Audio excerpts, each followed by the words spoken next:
Okay, we are on air. Nancy?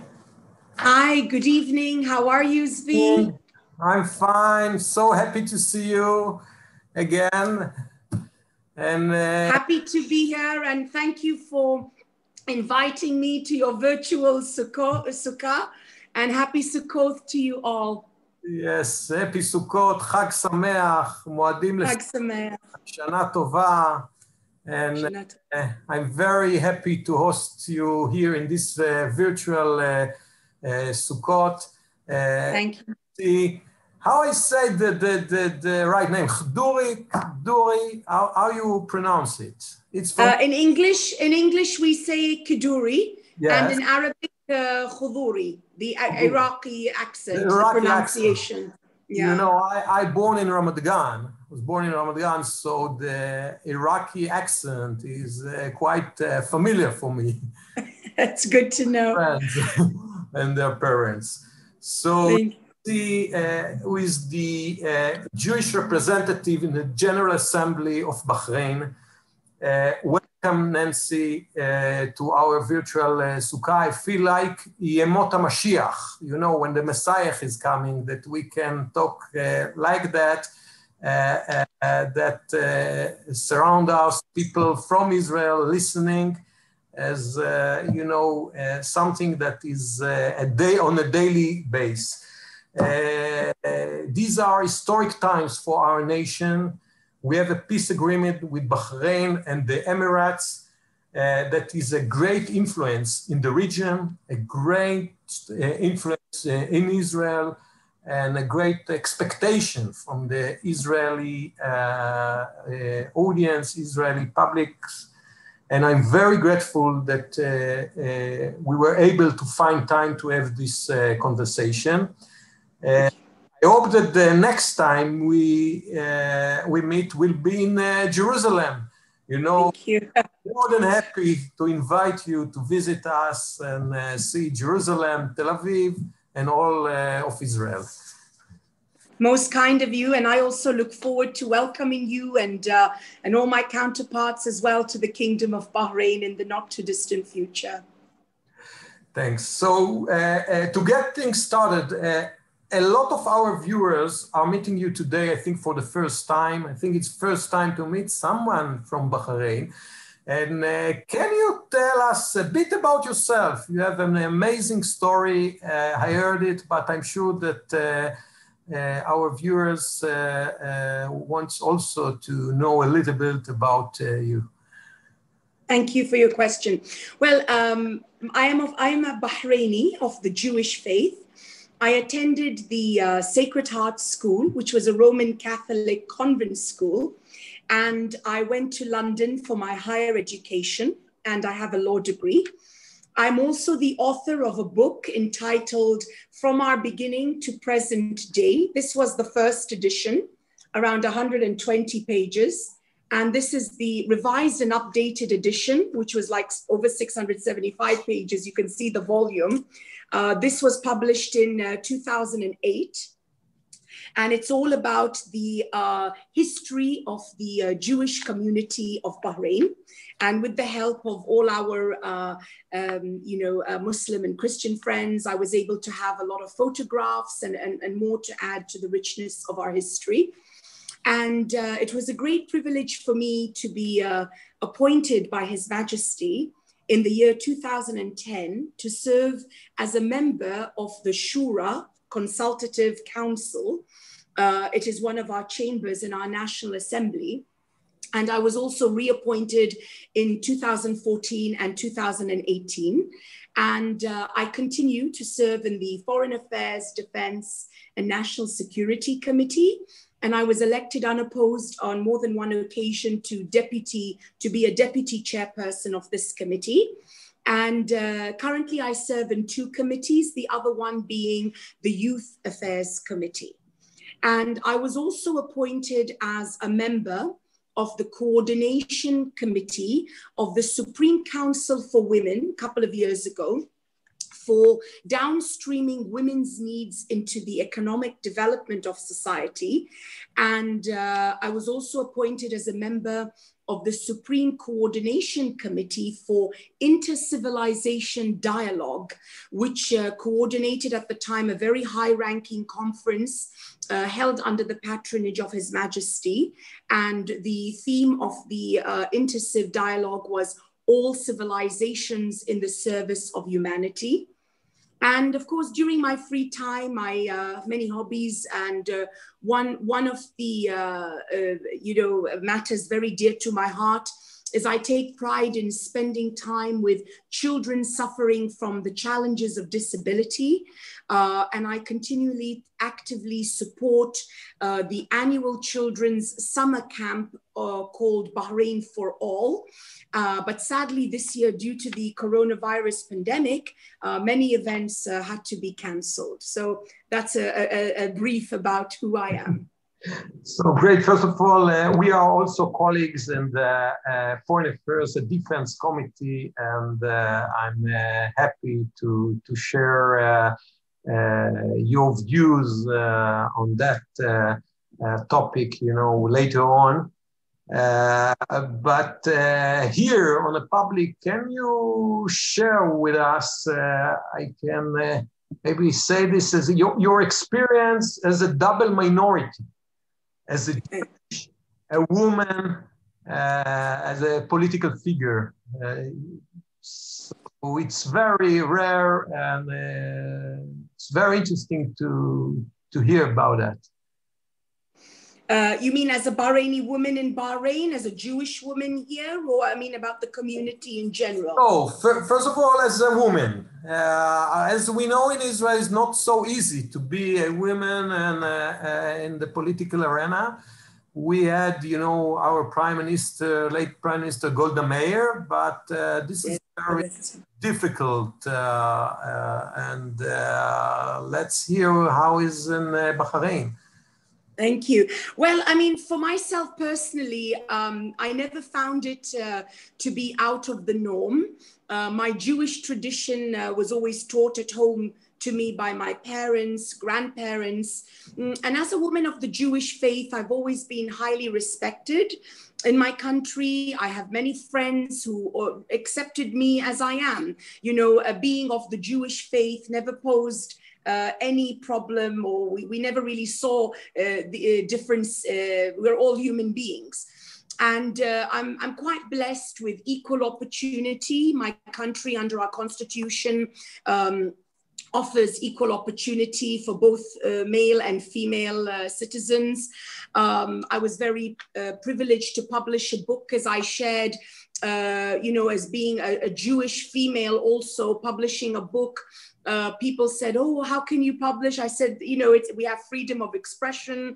It was very easily, I was able to have this work published.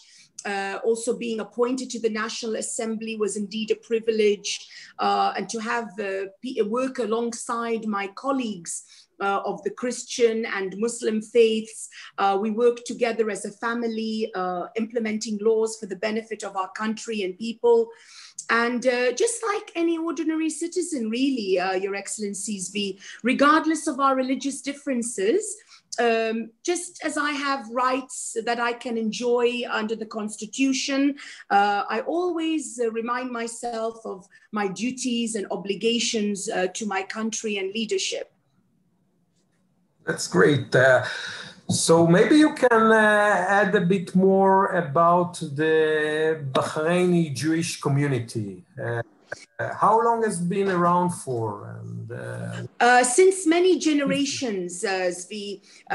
They were a dynamic community. They all come from a common historic background, tracing their roots to the very first Jewish settlers who arrived, to be specific, 1873. Is the first documented records that we had for a Jewish trader. And they came in search of a better quality of life, and they continued to contribute to society, to interfaith understanding from generation to generation. They spread their nets wide. They worked in various professions. We have a very famous midwife known as Jan. Her Hebrew name was Ruth Moses. She was of Turkish origin, but everybody loved her. You know, it didn't make a difference that she was Jewish, but, you know, many were born into her hands, and they just loved her. They all called her mother. And the Jewish men worked as teachers in banking and finance. Many had their own businesses. And the Jewish women sold door to door. And they were teachers as well, nurses. So overall, Jewish people were never made to feel different.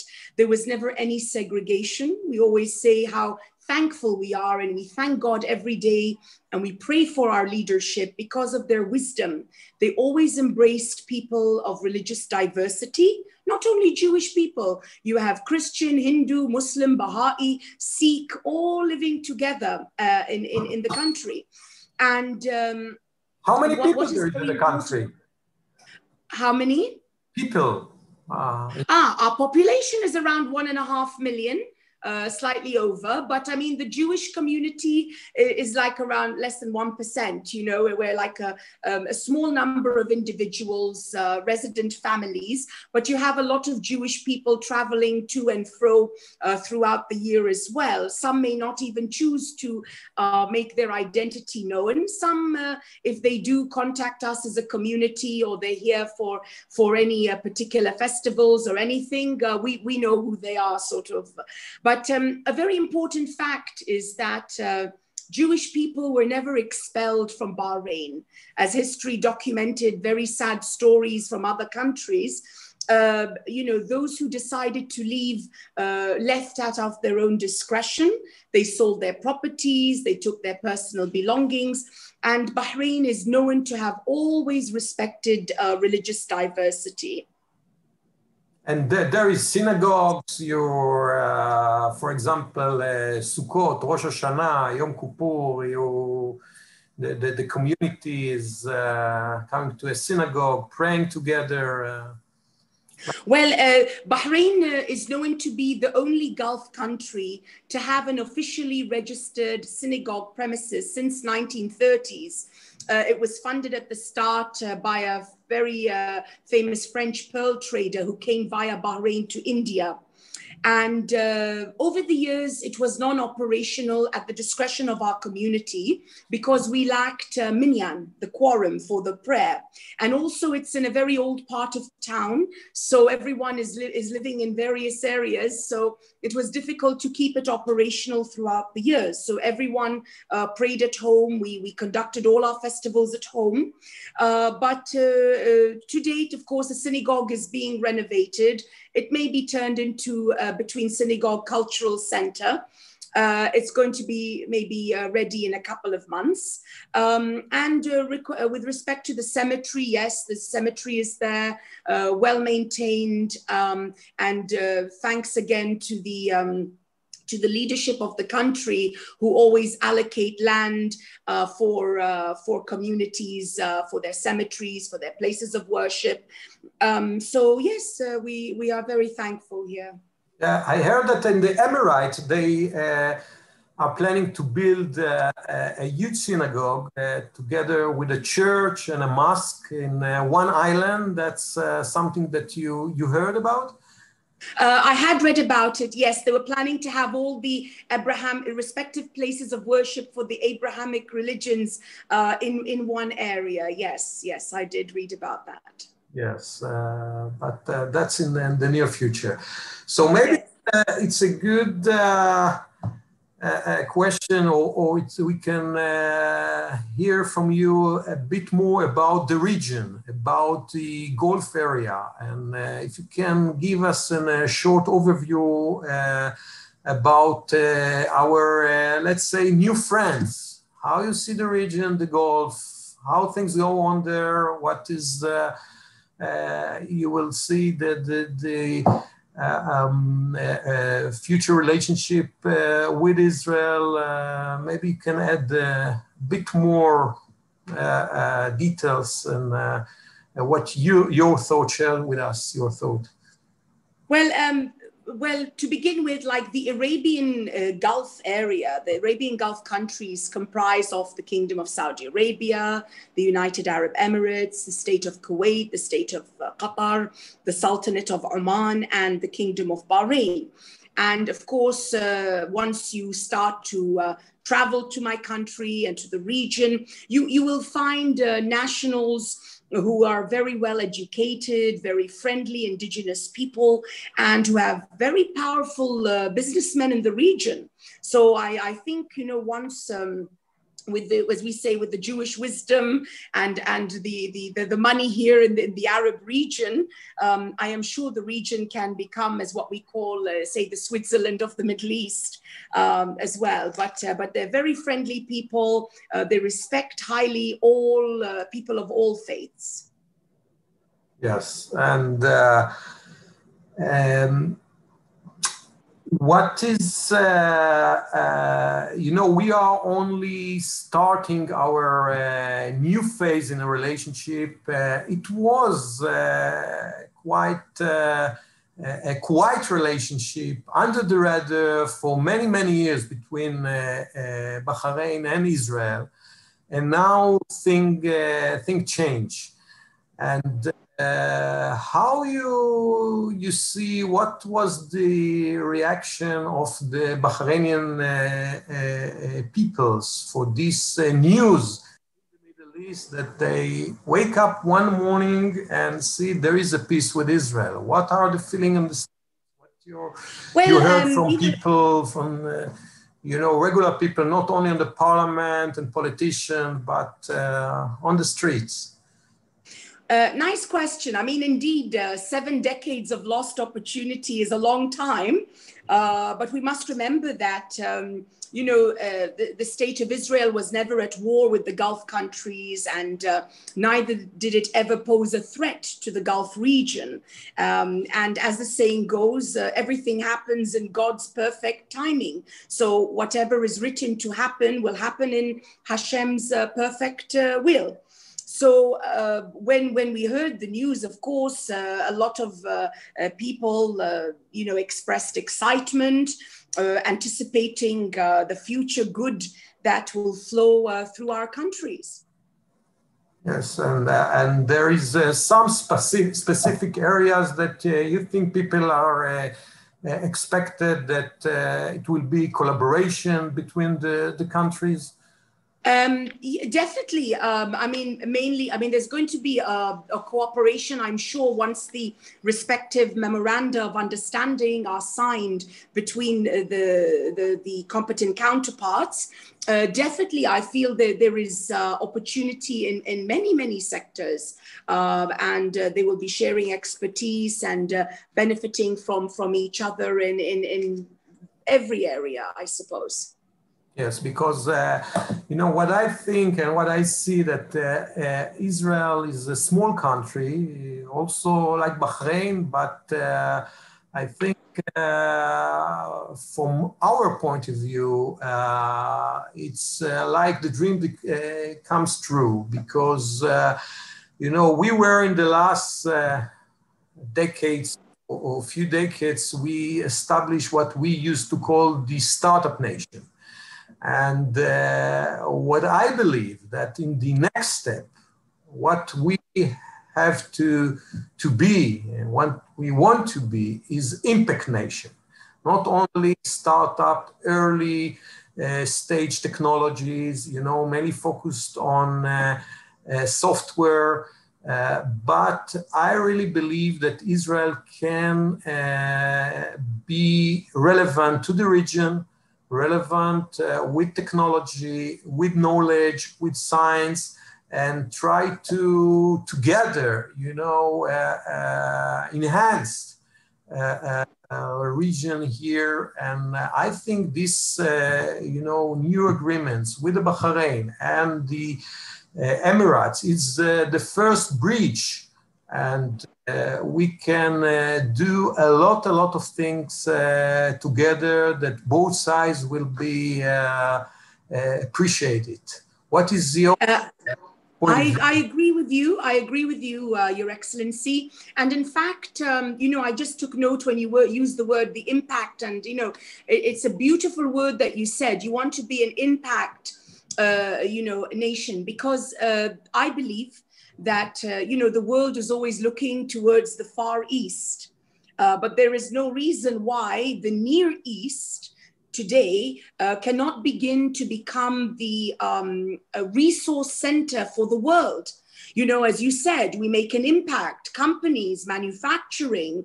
It's really an economic process. But to be honest with you, once it gets rolling, as we say, once these MOUs are signed, I have no doubt that it will help create many jobs, bring in good welfare to the inhabitants of the Near East region. Yeah. That we will definitely see fruitful outcome. Absolutely. And as you should know, in Israel, we have around 20% people that are Arabs, are speaking fluently Arabic. And I really believe that this peace agreement with Bahrain and with the Emirate, and I hope we'll go on this process. Our citizens that speaking Arabic, familiar with culture, they will be the first who will jump and create these bridges between the countries, because I believe this is much easier when you familiar with people, you can speak fluently their language, and also for Israel, from our point of view, is a huge opportunity. And also, I agree with you, but also we must remember that even English today is quite a common language. You have many able to conduct business in that, but of course, Arabic, being the mother tongue of our region, would be also most helpful for the business sector as well, where you speak and communicate in the same language. But also, you have to know that there are plenty of students from our region who have traveled and studied abroad in the States, for example, in the United Kingdom. They've actually, to my understanding, taken Hebrew as a language, as a subject. So you may be also very impressed when you hear them speaking in Hebrew. Yes, that's, as I said, Yemot HaMashiach, for us, it's really news, a good news, a total different way of look about the possibilities and the potential relationship in the region. But I really want to hear from you what you think has to be the, let's say, the main condition to flourish those relationships. Because as we know, there is some countries or powers that are against this very early stage relationship. We familiar with the Iranian attitude on that aspect. How you see this challenging on the Arab world? Interesting question. Let me start by saying, in my opinion, the youth of today, in general, the youth, the future of tomorrow, they have no interest in fighting wars, and they just really want to look at a future that brings in peace, creates better opportunities, in a region that's always maybe threatened by these kind of challenges. And, to my understanding, the common man, as you mentioned, say, for example, in Iran, the common man wants to live and let live, earn his daily bread, support his family, live in good health, and, have his own shelter, and that's it. And please God, with the successful results of our countries after this accord, I am sure that any countries that were maybe against it or, will kind of maybe look into the matter and perhaps see that it would also be to their advantage to make peace with Israel and to be part of such an important accord and make history as well. And at the end of the day, you know, this is really, it's a joint, endless process. It takes time. Every country is sovereign as to their decision, and when the time comes, they take such a decision. But you know, overall, I understand and I believe that with the cooperation that will be to bring prosperity to our region, the cooperation between the State of Israel and the Arab countries will definitely discourage the influence of any bad or evil or negative influences that would be coming in from other parties or other countries in the region. Yes, I think that, you know, beside the G2G, the government-to-government relationship, as much as we encourage people to people to collaborate, how much we can encourage tourism, you know, very basic relationship, fly, visit, very close. Yes. Yes. So that's something that will create healthy peace and fruitful peace for all of us. And this definitely. And I tell you something, sorry to interrupt you here, but really when it comes to tourism, I mean, once people start to visit and they see the beauty of my country, you will feel the passion that our president of the Culture and Antiquities Authority has put in. She works with a passion. She is really preserved much of our heritage. And, you know, apart from just seeing the museum, you will get to see a lot of the sites. And you will see for yourself, you know, it's saying and talking about it is one, but seeing is believing. So you've really got to be here, you know, to actually witness the beauty of our heritage, something that we are more proud of. Tell us a little bit more about what is,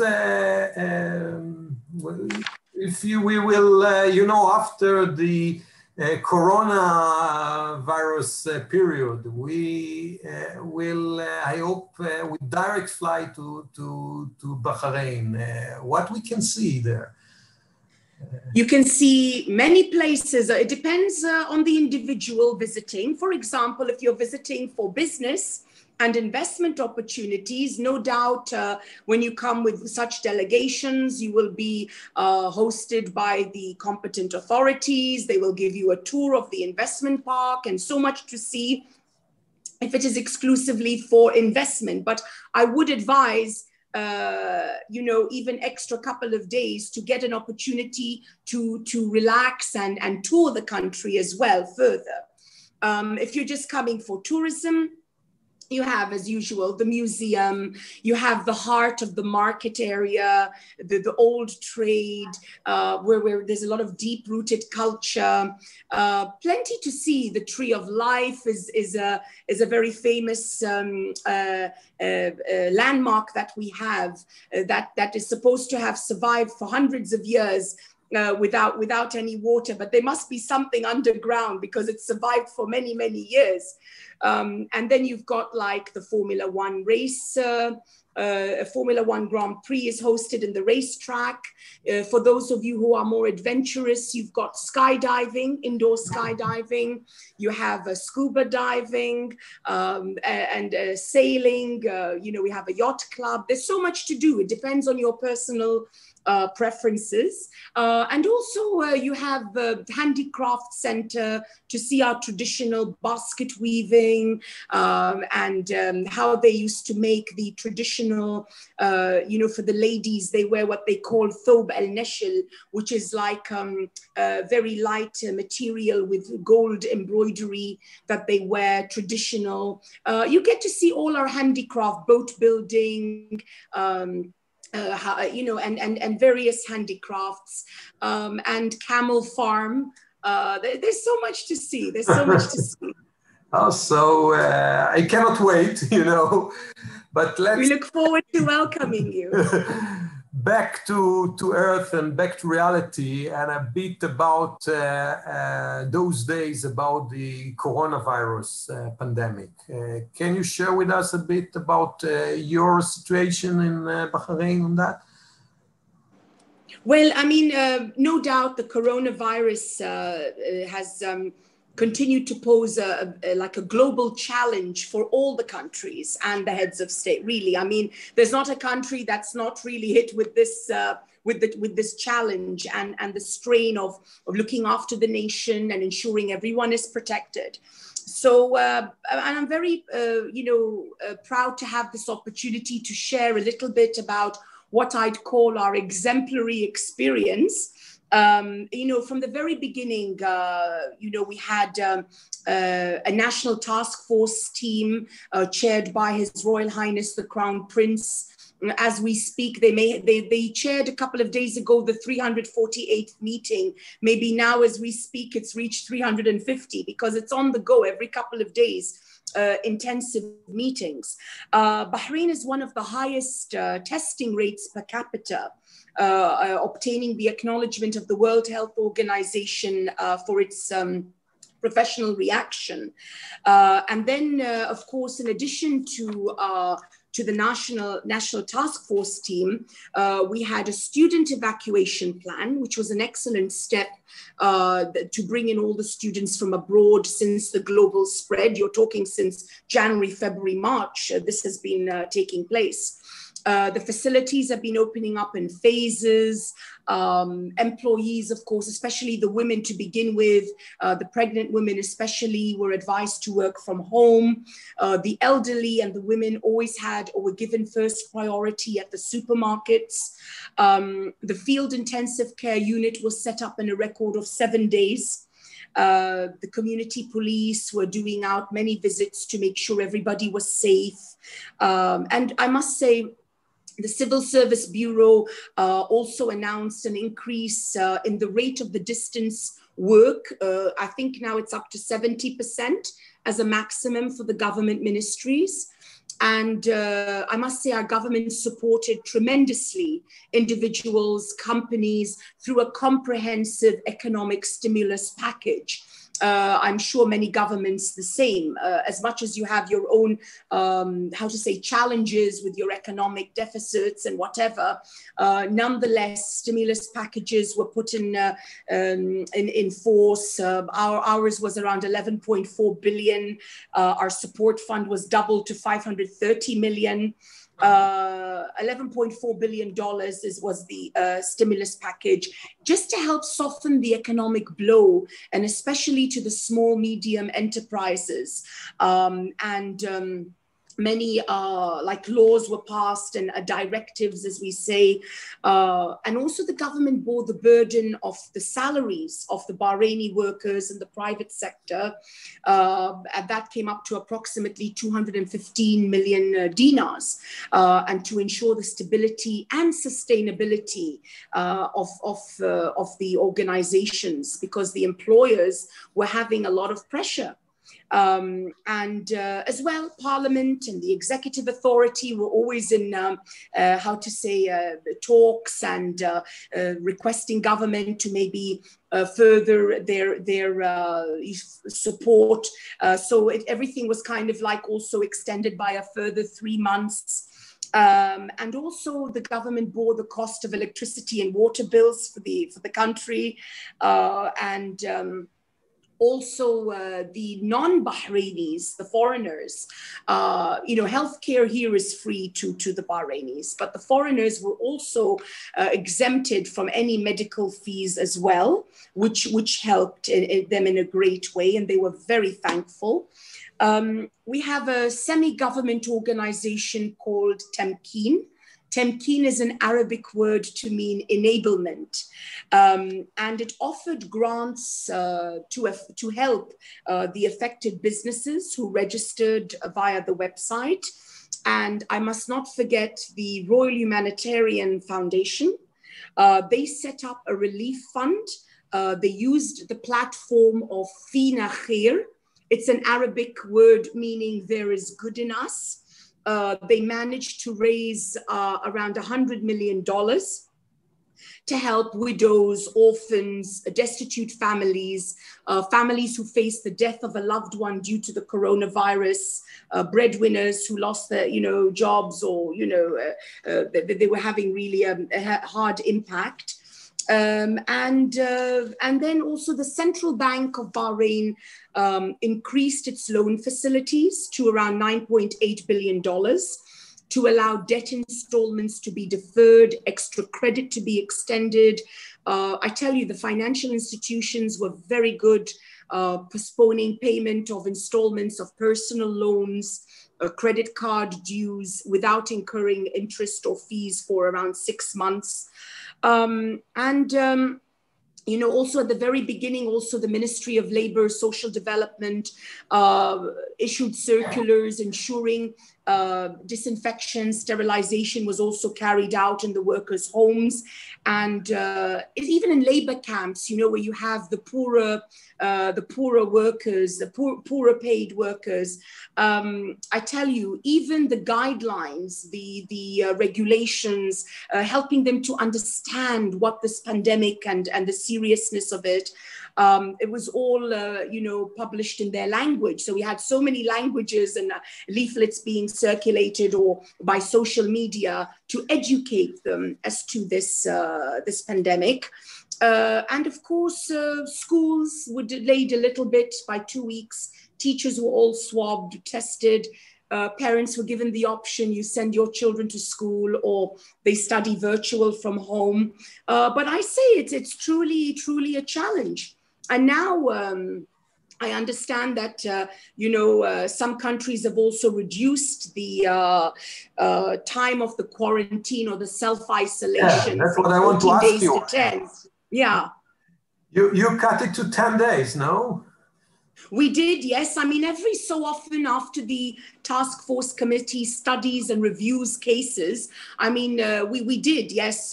We had it reduced to 10 days for anyone testing positive. And if a traveler arrives now, must be swabbed at the airport. If the result is negative, there is no need for isolation and they can move around freely. Cases now, thankfully, are coming down. Slowly, as we say, and it's just really to be cautious. But I must tell you that this pandemic, it's truly a challenge, and it's really a social responsibility for each and every citizen of any country to make sure they follow the guidelines. It's difficult, yes, on the psychological impact on a person to say, stay at home, don't move, wear your mask for a couple of hours. It does get a little bit, it does affect a person psychologically. But again, it's a social responsibility to make sure level of hygiene is maintained. You protect yourself, and by protecting yourself, you're protecting others as well. So indeed, it is a challenge, and we pray to Hashem to protect humanity. And hopefully very soon, we will hear this pandemic is over. And I tell you something, Your Excellency, that this signing of the accord really brought in a lot of hope in the middle of what was a very, very tough couple of months of 2020. So it brought a lot of happiness to many people, brought in a bit of joy and hope for the welfare of the region. Yeah, absolutely. And I think also they give us kind of a right proportion, but we have to be focused. And, instead of fight each other, let's deal with those nature challenges. And it's much better to do it together.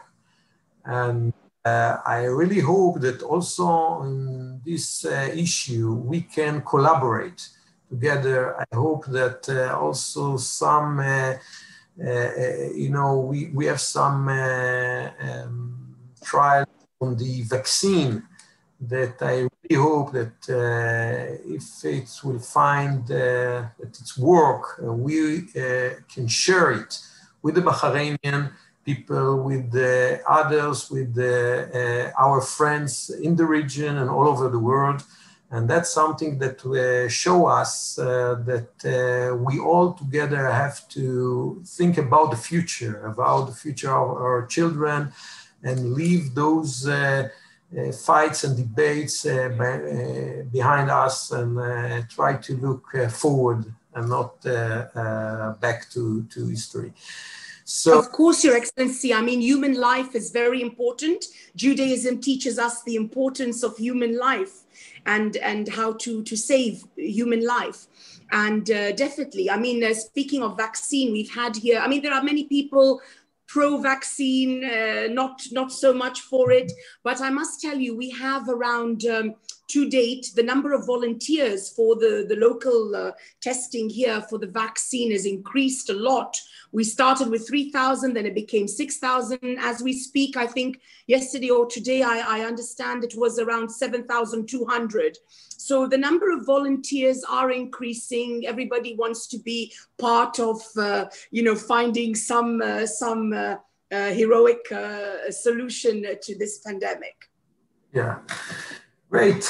So actually, it's a great discussion, and it's very, I think, very important for the Israelis to listen, to hear, very basic things. They used to listen or hear about high politics, complicate challenges, but speak, on those issues. I think it's important. That's mean that we are thinking and meaning for do this piece on the right way, walk on the right way. So just for for them, there is anything that you want to say to our viewers, people who watch us now for the Sukkot, or something from you? The floor is yours.